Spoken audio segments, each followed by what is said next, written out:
Friends, welcome to PCM coaching centre. आज के class में सांतत्य तथा अवकलनीयता पर आधारित प्रश्नावली 5.8 के भाग 2 बनाएंगे, जो एनसीईआरटी बुक से सारे क्वेश्चन रिलेटेड रहता है दोस्तों मेरा। तो भाग 2 में क्वेश्चन नंबर 3 और 4 को बताऊंगा। तो चलिए दोस्तों, क्वेश्चन नंबर 3 और क्वेश्चन नंबर 4 को बताऊंगा, ये दो क्वेश्चन। तो चलिए क्वेश्चन नंबर 3 को लिखते हैं और फिर उसको लगाते हैं दोस्तों। देखिए दोस्तों, यदि f -5 से 5 बिलोंग्स R एक संतत फलन है और यदि f डैश x किसी भी बिंदु पर शून्य नहीं होता है, तो सिद्ध कीजिए कि f -5 equal to not f5। ठीक है दोस्तों, हमको तो देखिए इस क्वेश्चन में क्या दिया है, कोई बिंदु दे दिया है ये -5 से 5 तक, तो ये फलन f डैश एक्स किसी भी बिंदु पर शून्य नहीं होता है। तो हमको ये प्रूव करके दिखाना है, सिद्ध करके। ठीक है दोस्तों, तो चलिए इस प्रकार के क्वेश्चन को कैसे लगाते हैं दोस्तों, देखिए लगाकर दिखाता हूँ आपको सोल्यूशन। पहला कंडीशन क्या बोल रहा है दोस्तों, एक संतत फलन है। तो ये इसमें ये नहीं देखना है कि ये एक पदी है कि द्विपदी है, इसमें बोल दिया है कि फलन संतत है तथा अवकलनीय भी है। f डैश एक्स किसी भी बिंदु पर शून्य नहीं है, अर्थात अवकलनीय भी है। तो हम लिखेंगे पहला कंडीशन में f संतत है तथा अवकलनीय भी है, अवकलनीय भी है। ठीक है दोस्तों, उसके बाद से देखिए दूसरा कंडीशन हमारा बोल रहा है f डैश एक्स किसी भी स्थिति पे शून्य नहीं है। ठीक है दोस्तों, तो हमारा दूसरा कंडीशन है f dash x equal to naught शून्य। ठीक है दोस्तों, अब देखिए अंतराल हमारा क्या दे रखा है, ये अंतराल दिया है, अंतराल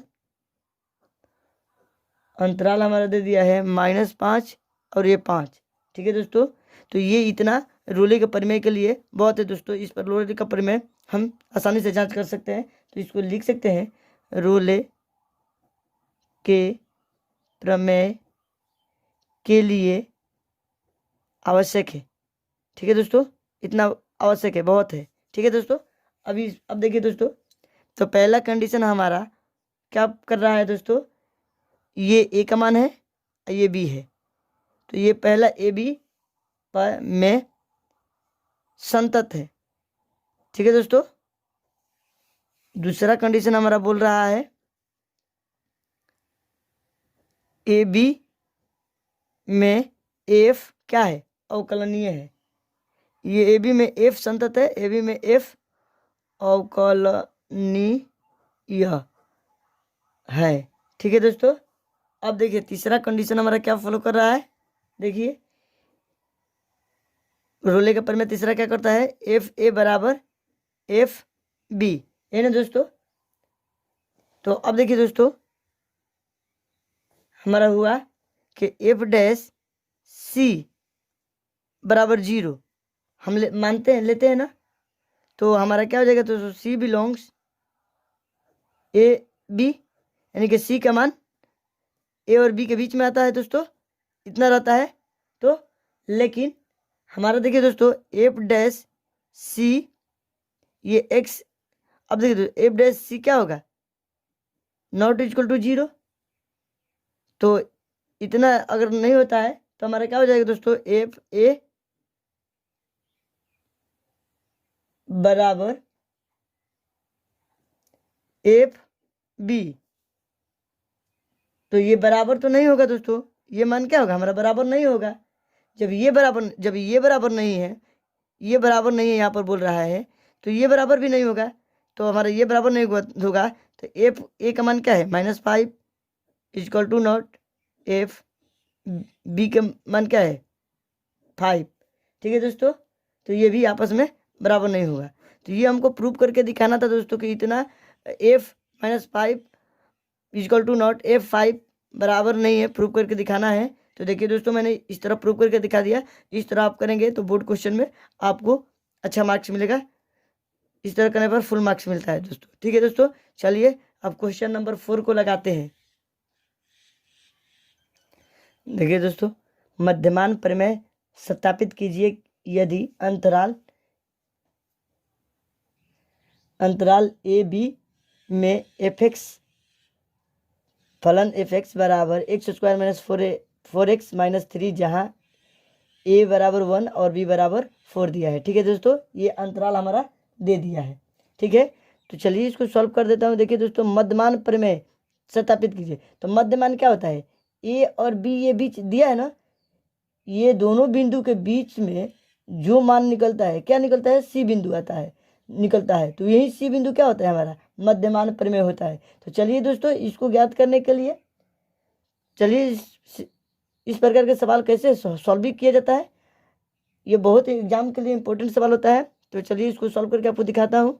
देखिए, हमारा फंक्शन फलन क्या दे दिया है दोस्तों, एफ एक्स बराबर x square minus 4x minus 3 दे रखा है। ठीक है दोस्तों, हमारा देखिए दोस्तों, फलन ए बी, ए का मान 1 और बी का मान 4, तो फलन, तो ये हमारा दोस्तों बहुपदी है ना दोस्तों।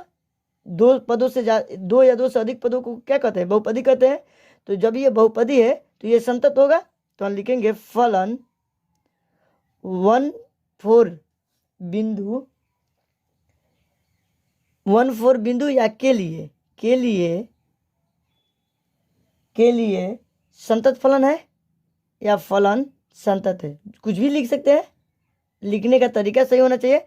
फलन 1 4 के लिए फलन संतत है। ठीक है दोस्तों, तो अब देखिए, ये तो पहला कंडीशन पार कर गया रोले का। तो दूसरा कंडीशन क्या होता है, एफ डैश एक्स, इसका अवकलन। तो देखिए दोस्तों, इसका अवकलन आसानी से निकल जा रहा है। देखिए, इसके 2x स्क्वायर का अवकलन क्या होता है, 2 माइनस 4x का अवकलन क्या होगा, 4। तो इसका अवकलन भी हमारा निकल गया दोस्तों।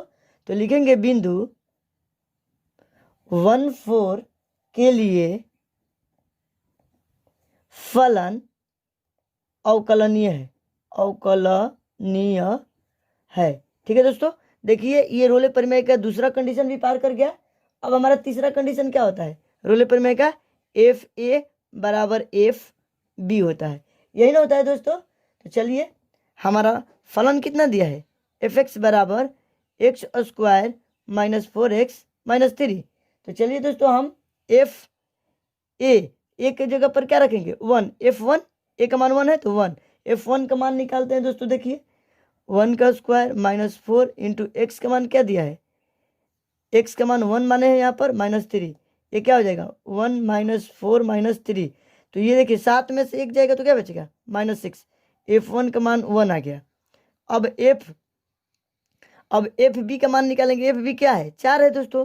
तो इसमें डालते हैं 4 का स्क्वायर माइनस 4 इंटू 4 माइनस 3, 4 4 का 16 माइनस, इसको स्क्वायर करने पर 16 आएगा, 4 4 का 16 माइनस 3। अब देखिए दोस्तों 16, ये देखिए दोस्तों 16 3 19, और 19 में से 16 जाएगा तो 3, यहाँ पर भी आप काट देंगे तो माइनस 3 ही बचेगा, यहाँ पर भी माइनस 3। तो अब देखिए दोस्तों, रोले का प्रमेय के तहत, तो अब देखिए हमारा एफ डैश एक्स क्या आया दोस्तों, 2x माइनस 4 आ गया। ठीक है दोस्तों, तो एफ डैश सी हमको क्या मध्यमान प्रमेय ज्ञात करना है ना दोस्तों। तो एफ डैश एक्स बराबर 2x माइनस 4 हो गया। तो एफ डैश सी बराबर क्या है, हम 0 मानते हैं महत्तम मान। तो एफ डैश सी, तो यहाँ पर क्या हो जाएगा 2c माइनस 4 हो जाएगा। इस तरह चेंज हो जाएगा ना दोस्तों, एक्स की जगह पर सी रखेंगे तो 2c माइनस 4 हो जाएगा। तो अब देखिए दोस्तों, मध्यमान प्रमेय निकालने का सूत्र क्या होता है, c बराबर f b minus f a बटा में बी माइनस ए। चलिए दोस्तों, एफ डैश सी का मान क्या है 2c माइनस 4 बराबर एफ बी का मान क्या है दोस्तों माइनस 3, एफ ए का मान क्या है माइनस 6 बटा में बी का मान 4 माइनस 1। अब देखिए दोस्तों, 2c माइनस 4 हो जाएगा, ये माइनस 3, माइनस माइनस प्लस 6 में से 3 जाएगा तो क्या बचेगा दोस्तों 3 बटा में ये 3 हो जाएगा। ठीक है दोस्तों, तो 2c माइनस 4 बराबर ये 1 हो जाएगा कटकर। अब देखिए दोस्तों, 2c बराबर 1, इधर माइनस में है तो इधर का प्लस में 4 हो जाएगा, 2c बराबर 5। तो c बराबर क्या जाएगा दोस्तों 5/2। यही हमारा मध्यमान प्रमेय, दो बिंदुओं के बीच का मान ज्ञात हो गया। ठीक है दोस्तों, तो चलिए दोस्तों, मैंने क्वेश्चन नंबर 3 और 4 को लगा दिया। आप लोग इसको कॉपी में नोट कर ले या स्क्रीनशॉट ले ले। नहीं समझ में आ रहा है तो कमेंट करें।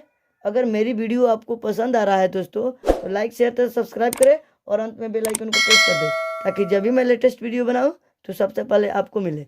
तो आज क्लास में इतना ही फ्रेंड्स, जय हिंद।